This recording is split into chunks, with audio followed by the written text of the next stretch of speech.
प्रयागराज के बराबर में कौशाम्बी जिले में पाल समाज की बच्ची के साथ जो अन्याय हुआ और उसमें जो पुलिसिया कार्रवाई, उस पर बहुत सारे सवाल खड़े हो रहे हैं। एक पक्ष कह रहा है कि हम पीड़ित हैं, दूसरा पक्ष कह रहा है कि हम पीड़ित हैं। ब्राह्मण समाज के लोग कह रहे हैं हम पीड़ित हैं। अब ये पता जाके लगेगा मौके पे कि कौन पीड़ित है। इसलिए मैं उन परिवार से मिलने के लिए पाल समाज के आया था, लेकिन पुलिस ने मुझे यहाँ रोक लिया और मुझसे कहा कि अभी लॉ एंड ऑर्डर की सिचुएशन अच्छी नहीं है, आप कुछ देर इंतजार कर लें, उसके बाद हम आपको जाने की इजाजत दे देंगे। मैं यहाँ इंतजार कर रहा हूँ पिछले 2.5 घंटे से, लगभग अब 2.5 घंटे होने को आए। मैं यहाँ इंतजार कर रहा हूँ कि मुझे वहां जाने की इजाजत मिले और मैं उस परिवारों की आवाज को उठा पाऊं, मैं जान पाऊं सत्य क्या है। इसी तरह करछना में जो अन्याय हुआ कि एक शेड्यूल कास्ट के व्यक्ति को जला के मार दिया, उस परिवार को न्याय मिले, उस परिवार के साथ जो डर भय का माहौल खत्म हो, उसके लिए मैं यहाँ हूँ। लेकिन अभी तक पुलिस ने कोई ठोस जवाब दिया। मैं कुछ देर और इंतजार करूंगा। अगर पुलिस ने जो वादा किया है कि हम आपको जाने देंगे या परिवार से मिलाएंगे, अगर पुलिस पे खरी उतरती तो फिर मैं कूच करूंगा, कौशाम्बी भी जाऊंगा और करछना थाने वाले परिवार से जाकर उनसे मिलूंगा, उनकी न्याय की लड़ाई को मजबूत करूंगा। आप धरने पे भी बैठे हैं, क्या कारण है? मैं इसीलिए बैठा हूं कि क्या उत्तर प्रदेश में कानून व्यवस्था इतनी कमजोर हो गई है कि एक सांसद अपने परिवार से नहीं मिल सकता है?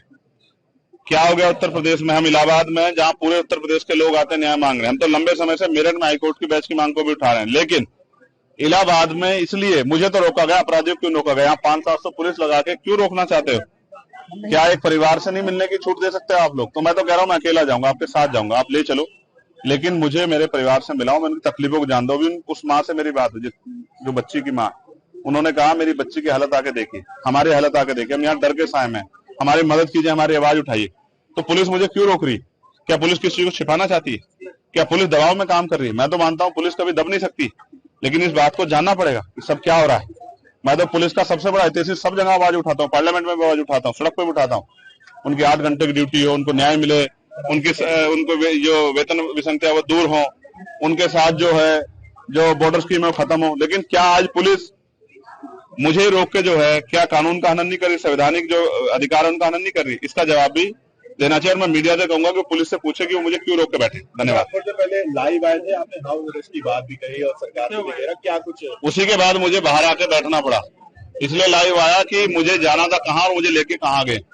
मैं संवैधानिक विचारों का प्रयोग, संवैधानिक विचार पे हूँ, इसलिए पुलिस से बातचीत कर रहा हूँ, वरना मैं लड़के भी जा सकता हूँ, मोटरसाइकिल पे बैठ के भी जा सकता हूँ। पुलिस जानती है जब मैं जाने पाऊंगा चला जाऊंगा, लेकिन मैं संवैधानिक विचार को मानता हूँ, संविधान को मानता हूँ, इसलिए पुलिस से बात कर रहा हूँ कि भाई हमें जाने दिया जाए या उस परिवार को हमसे मिला दे। अगर नहीं जाने दिया जाता तो क्या कुछ कदम उठाया जाए? तो फिर अभी तो इलाहाबाद में आप संघर्ष देख रहे हैं, फिर आप लखनऊ में देखना, विधानसभा का गिराव होगा, मुख्यमंत्री आवास का गिराव होगा, इतने बड़े पैमाने पर होगा कि पूरे प्रदेश से ट्रेन में लोग आएंगे और लखनऊ का चक्का चक्का जाम करा जाए।